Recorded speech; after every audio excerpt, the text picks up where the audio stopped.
The snow hadn't stopped falling for hours. It blanketed every inch of Bitter Creek National Reserve in a thick, glistening white silence.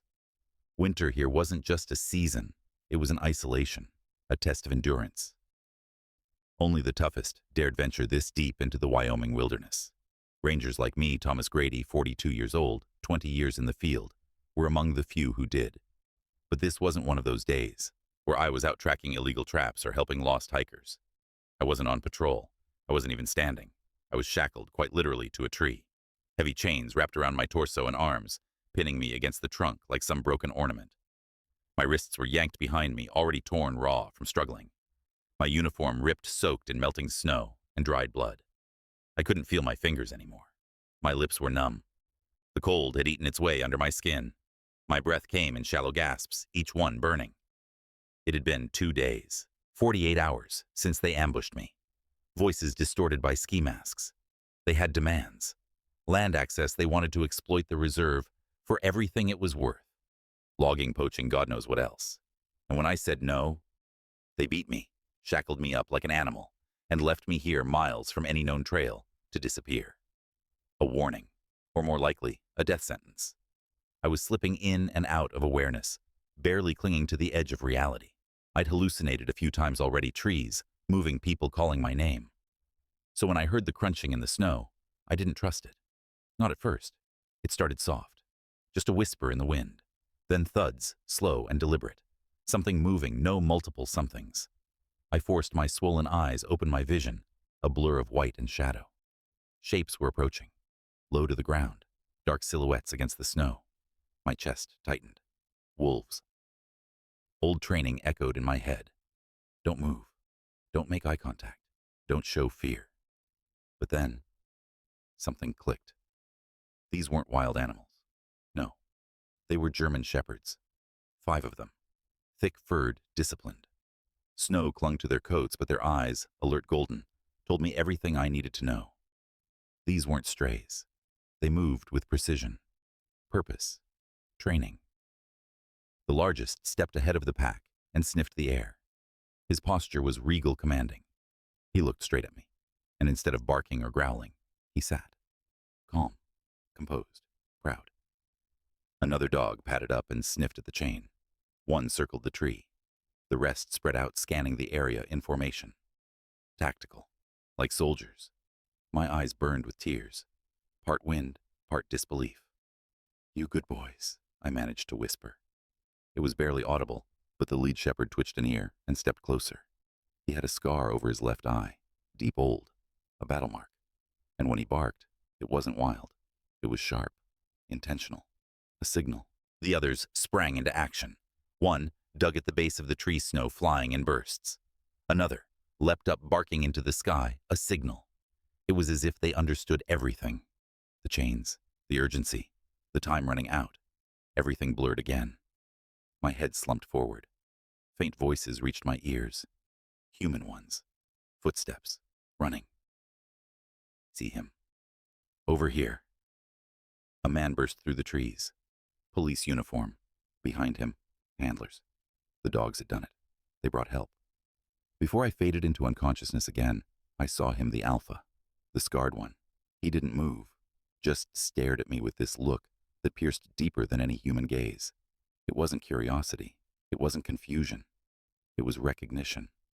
I woke to the sterile smell of antiseptic. A dull beep matched the rhythm of my heartbeat. My body ached like it had been run over by a freight train. Every nerve throbbed. White fluorescent light glared from the ceiling above. Too warm, too clean. The ranger station's infirmary, I knew it well, but I'd never seen it from a bed. A nurse appeared beside me, her voice soft. "You're safe now." I tried to speak, but my throat felt like sandpaper. I rasped, "The dogs." She smiled. "They're outside, the K9 unit that found you. They've been waiting, especially one."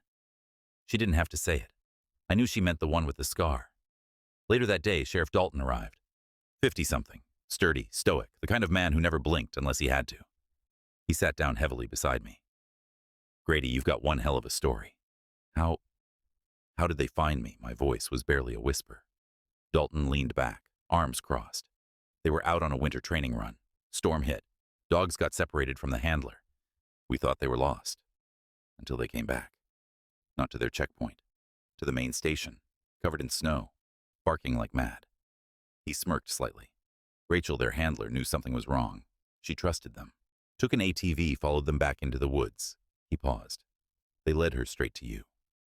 My throat tightened. They saved me. Dalton nodded. Yeah, but here's where it gets strange. He pulled a file from under his arm. Inside a map. Scribbled notes. Circles. You were chained up in Sector 17. That area hasn't been used in over 5 years. No trails, no campsites, no fire roads. Whoever dumped you knew it was the perfect place. I swallowed hard. They wanted me gone. Silent. Dalton's jaw clenched. They almost got it. Then he stood and opened the door. A moment later, a familiar silhouette padded in broad shoulders, strong legs, sharp eyes, and a scar. He moved slowly, purposefully, until he reached the bed and rested his head on the mattress beside me. Dalton's voice softened. Meet Valor. 8 years old, military K-9. Retired after his handler died in action. Doesn't trust anyone, he added. Hasn't bonded since. Until now. I reached out, hand trembling, and touched his fur. He leaned into it, a gesture that said, I see you. I chose you. And in that moment, I knew. This wasn't just survival. This was the beginning of something bigger. Valor never left my side. Not for a second. Rachel Vance, his handler, came in later that afternoon, early 30s, her snow-blonde hair pulled back in a tight braid, brown eyes, sharp but kind. She stopped cold when she saw us. I've never seen him like this, she said, stepping into the room slowly, like she might spook him. Not since his partner died. She looked between us, her voice catching. It's like something changed in him when he found you. Like he remembered what it means to trust. I glanced down at Valor, his big head still resting against the bed, his breath calm and steady. I wasn't just a rescue to him, I said softly. He knew. He understood. Rachel nodded. He stayed beside you the whole time. Wouldn't let us move you until we had the sled. Even then, he kept watching us like he didn't trust we'd bring you back. I ran my fingers through the fur on his neck. He saved me. He chose me. Before either of us could say more, the door burst open. A young deputy, pale as a sheet, stumbled in, breath ragged. Sheriff, something's wrong. Rachel was already on her feet. We found fresh tire tracks out by Sector 12. The deputy said, voice low and tense. Chains too. Recently cut. Someone was back out there last night. Dalton's face darkened as he stormed in behind him. They came back. Pain shot through my ribs as I sat up straighter in the bed. They think I'm still out there. They're tying up loose ends. The air in the room changed heavy taut. Valor stood slowly, posture rigid, his ears pointed, his tail still. He felt it too. The snow outside kept falling in its quiet rhythm, but the ranger station had never felt this silent, this tense. Everyone was on edge.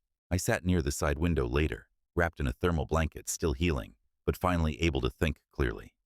My body was wrecked, bruises deep across my ribs and face, my hands still bandaged, but my mind was sharper now.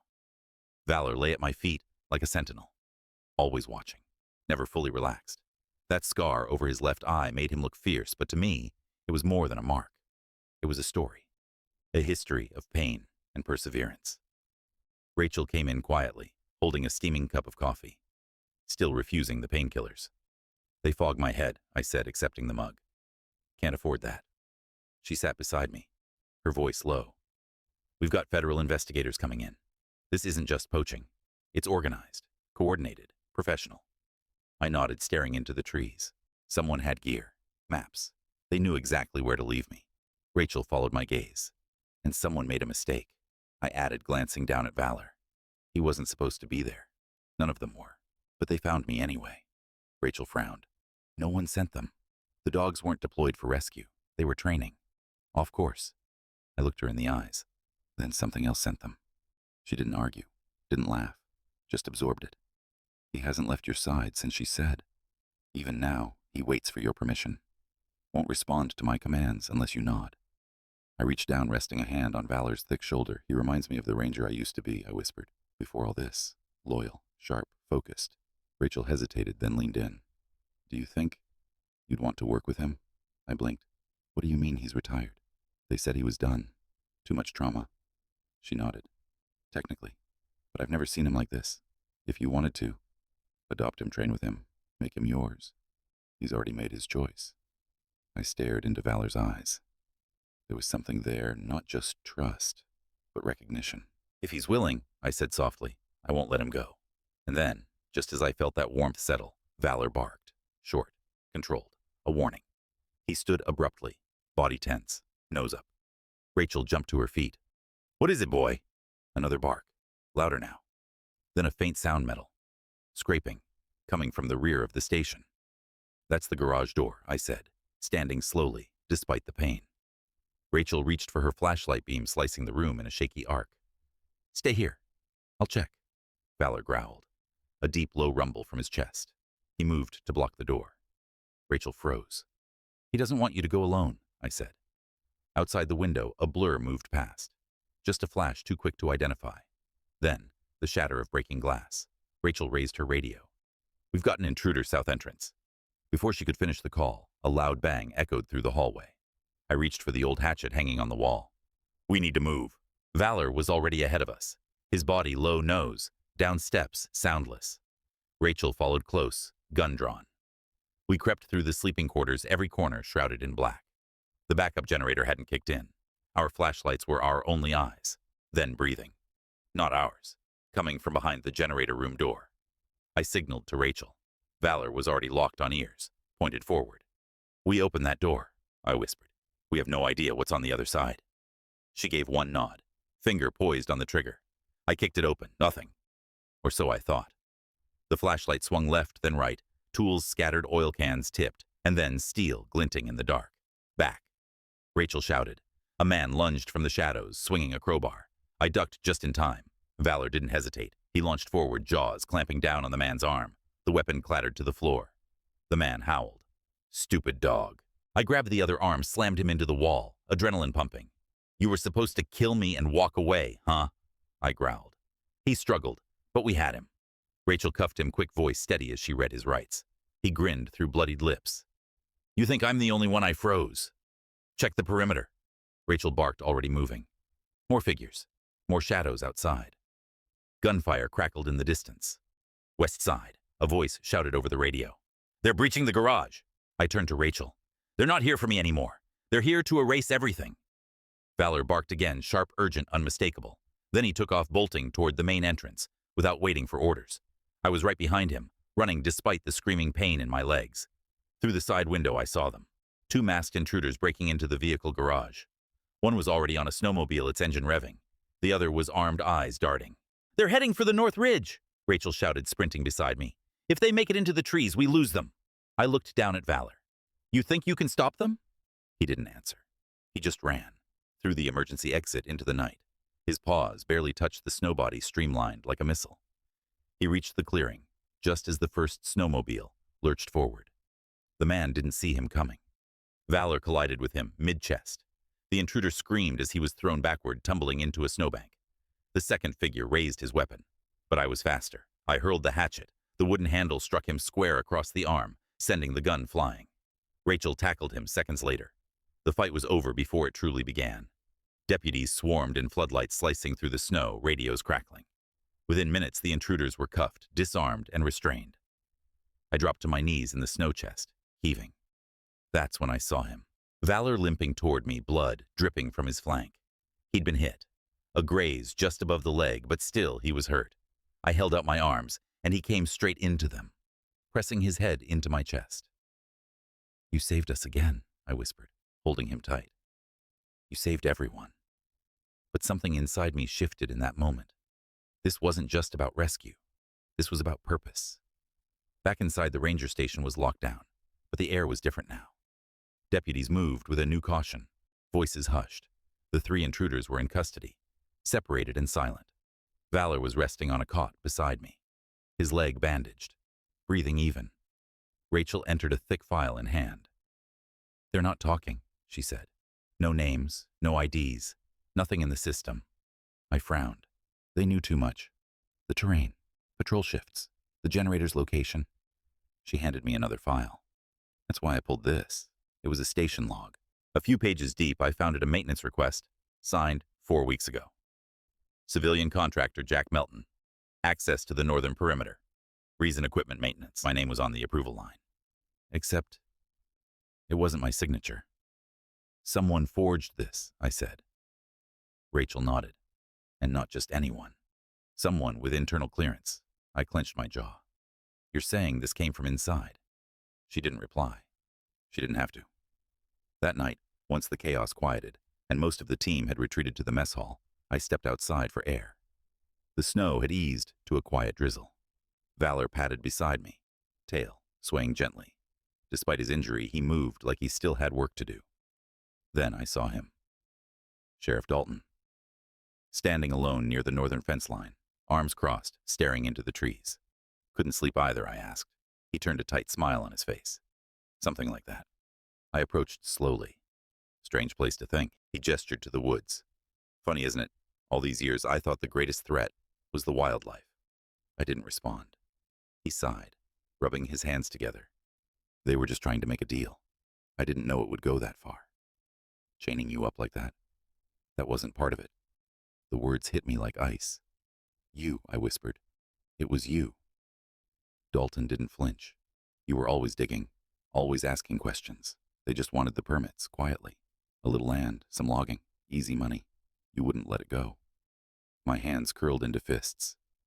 So you let them take me? I didn't think you'd survive, he said flatly. Not in that storm, but I didn't count on him. He nodded toward Valor. The dog stepped closer to me, ears up, sensing the shift. Dalton's tone changed. Look, walk away from this. You and the dog, you'll get Metal's early retirement. We'll sweep this whole mess under the rug. You think I'm going to stay quiet? I asked. His hand moved slowly toward his belt. Too slowly.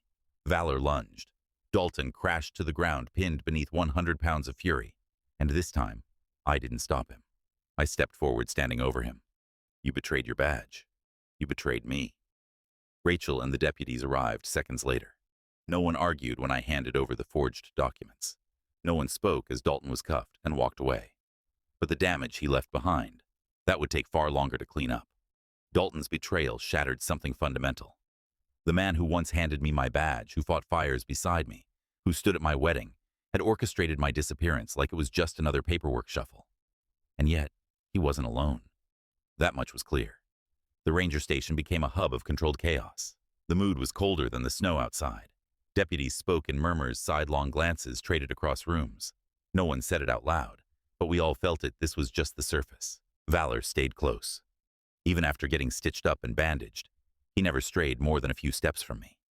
At night, when the station went quiet, he walked the halls like a sentinel, eyes sharp, ears, always tilted toward something only he could hear. Rachel and I combed through Dalton's office. What we found wasn't just damning, it was systemic. Permits filed under ghost names maps with notes about logging routes. GPS data on camera blind spots. Some of it traced back years. A network of backdoor deals, land swaps, illegal grants buried beneath bureaucratic fog. He hadn't just betrayed me. He'd sold out the land we were sworn to protect. Later that evening, I sat with Valor in the medical bay. He lay beside me on the tile floor, breathing steady. His leg was stiff but healing. I rested my hand on his side, feeling the warmth of life beneath his thick coat. Despite everything, he was calm, grounded. Rachel stepped in, holding a smaller folder this time. They finally cleared the last of the data logs, she said. Tracked a few of the names listed in Dalton's notes. Some are shell companies. A few are owned by people with federal records. I didn't respond right away. Just kept my hand on Valor's fur. Then she said, they're offering you a transfer. I looked up. Back to Helena, she continued. Desk job, counseling, full benefits. I let out a dry chuckle. Do I look like I belong behind a desk? She smiled, but her eyes were tired. Didn't think so. Her expression turned more serious. They won't stop Thomas. There's too much money buried in these woods. Too many people still hiding behind clean uniforms. I nodded slowly. Then I stay. She didn't try to talk me out of it. Instead, she reached into her bag and handed me an envelope. This is your official transfer into K9 Tactical. Valor's been medically cleared for limited field duty. If you want it, he's yours. I opened the folder carefully. Inside was a designation, Echo K9 Unit, Thomas Grady, and Valor. My name. His name. A blank line for his signature. You think I'm qualified for this? I asked. Rachel glanced at Valor. I think you already are. I looked down at my partner, whose eyes met mine, like he was already waiting for the next order. What do you say, partner? He gave a soft bark, quiet but certain. Yes, but peace didn't stay long. Over the next few days, a cold unease settled over the station. Small things, strange things, tracks in the snow that didn't belong to wildlife, equipment out of place, short bursts of static across secure radio channels at night. Not enough for an official report, but enough to put Valor on edge. He wouldn't sleep. Not really. He'd lie down, but his ears stayed up, eyes tracking the corners of rooms, the darkened windows, the shifts in the wind. Rachel noticed it too. He's sensing something she said one night as we sat in the comms cabin. Something off. I feel it too, I admitted. Like the forest is holding its breath. The silence wasn't peace. It was the prelude to something worse. A few days later, Rachel and I drove out to one of the disused patrol cabins near Sector 9. Dalton had marked it unsafe for winter. I had a gut feeling it wasn't just about weak floors or bad insulation. We arrived just before sunset. The wind was sharp, slicing through our jackets as we stepped out of the truck. Valor jumped down from the back before the engine even cut off. He was already alert, nose up, posture tense. The cabin was dark, but there were footprints in the snow recent. The lock had been broken, then clumsily reattached. Rachel drew her weapon. We're not alone. We moved in carefully, Valor leading each step precise. The main room was empty, but the air felt wrong, heavy, like we weren't supposed to be here. Then came the shot. A single deafening crack that shattered the air and splintered the doorframe inches from Rachel's shoulder. She dove left. I went right. Valor barked, then yelped. He collapsed to the floor, blood spreading in the snow beneath his side. My vision tunneled. I dropped to my knees beside him. No, no, stay with me, I whispered, pressing both hands over the wound. Stay with me, buddy. Please. From the shadows stepped the shooter. No mask, just a smirk. Deputy Mark Howie, one of Dalton's most loyal men. You should have died out there, Grady, he spat. You think locking up Dalton stopped anything? He was just the face. I was the one making it work. Blood covered my palms. Valor was breathing shallow, but alive. You shot him, I said, rising slowly. You shot my dog. Howie didn't flinch. That dog ruined everything. That dog cost us all of it. Rachel had disappeared, moving silently through the side hallway. I kept him talking. Why, Mark? Why betray your oath? He scoffed. That badge, it's just a key to power. You think this land means anything to the people in D.C.? It's all just property. I made it valuable. By selling it out, I said. By killing people. He raised the gun again.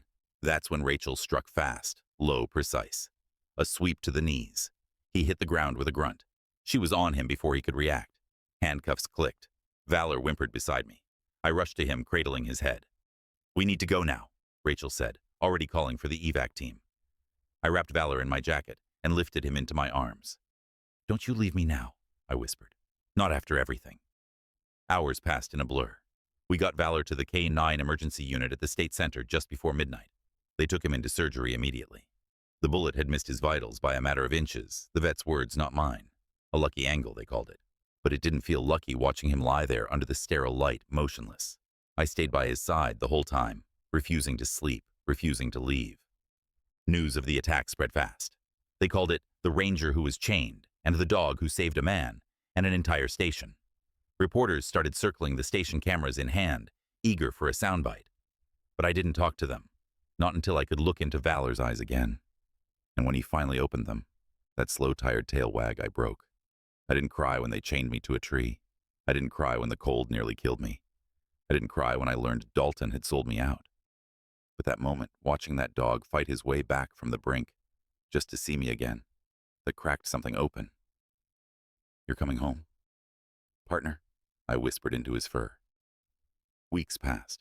The frost began to thaw, the trees started showing their bones again, and with it came change.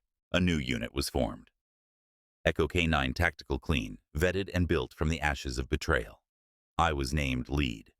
Rachel took over as station operations chief. Every person on the new team had been screened and cleared. And Valor. He wasn't just cleared, he was honored. Despite his injury, he returned to duty. Slower, sure, but no less fierce. That dog walked every patrol beside me, and every set of eyes we passed carried the same quiet reverence, like we weren't just a team, but symbols of what survived. There were murals painted.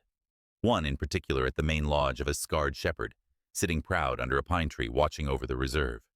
Kids came to see him, like he was a living legend. But peace has a fragile shell, and I started to feel it cracking again. At night, Valor would pace. Not always, but sometimes. Like he was listening to something I couldn't hear. Some instinct, some warning. Deputies began reporting odd disturbances. A broken antenna here. A power glitch there. Tracks in the snow that didn't line up with patrol logs. It was subtle. Too subtle. Then one evening I was reviewing reports alone in the communications cabin when the monitors blinked out. All of them. Static. Then nothing. I checked the connections. Rebooted the backup. No luck. That's when Valor stood silent, but alert. His ears twitched. His body stilled. Then outside the motion lights flickered on. I grabbed my flashlight and sidearm, stepped out into the snow, and let him lead. We followed the trail to the fence line. Nothing. Just snow and dark. But then a sound. A soft, metallic clink. Chains. That same twisted rattle that haunted me in my sleep. I turned toward it, heart pounding. A figure slipped between the trees, fast, silent. "Hey," I shouted. "Show yourself." No response. Just wind. And snow. Valor growled low beside me. Every muscle in his body braced. Before the figure vanished entirely, I caught a flicker, something pinned to their chest. A badge. Silver. Government issue. I barely slept that night. That image, the badge glinting in the dark, burned behind my eyelids. It wasn't over. Dalton hadn't worked alone. Someone else was still out there.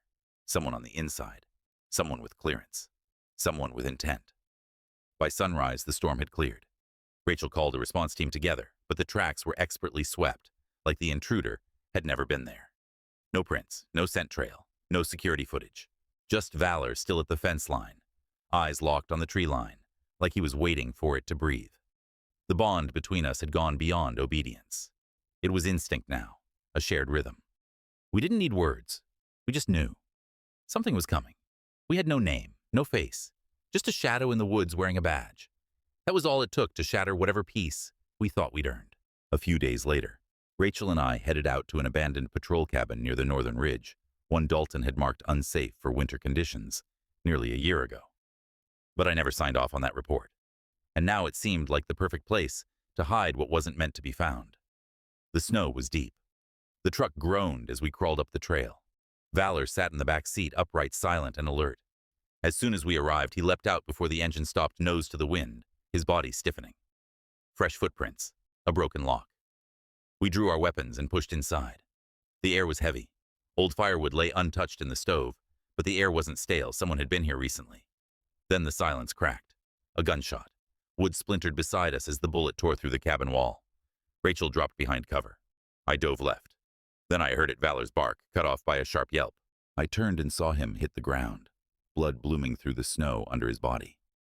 "No," I shouted, crawling to him. He was breathing. Barely. I pressed my hands to his wound. "Stay with me, buddy. Stay with me." Then the shooter emerged, face bare. "Deputy Mark Howie." "Of course it was. I told you," he sneered. "You should have died out there.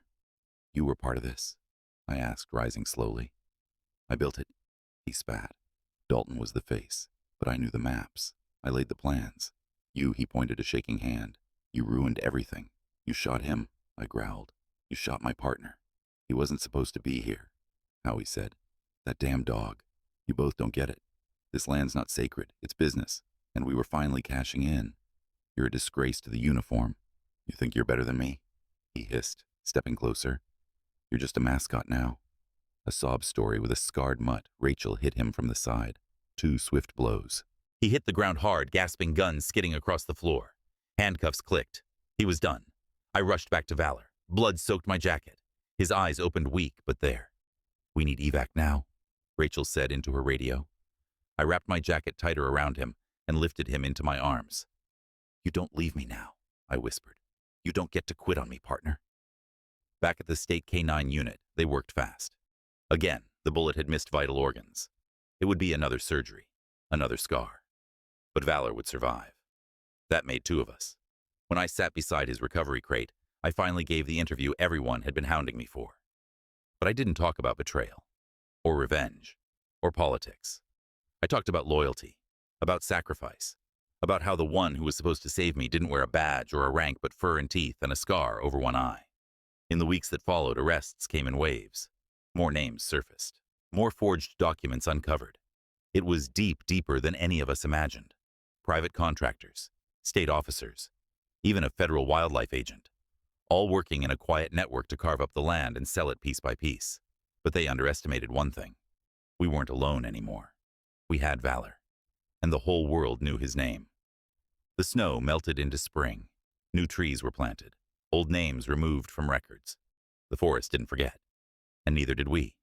Our team grew young handlers, rookies, fresh out of academy, all wanting to join Echo Unit.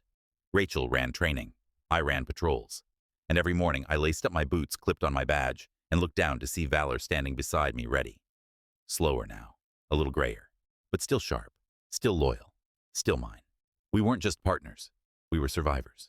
And even as the silence crept in again, even as the wind rustled through the trees and shadows danced across the snow, I knew something most people never do. True courage doesn't wear a cape. It walks on four legs. It waits when no one else will. And it never, ever lets you down.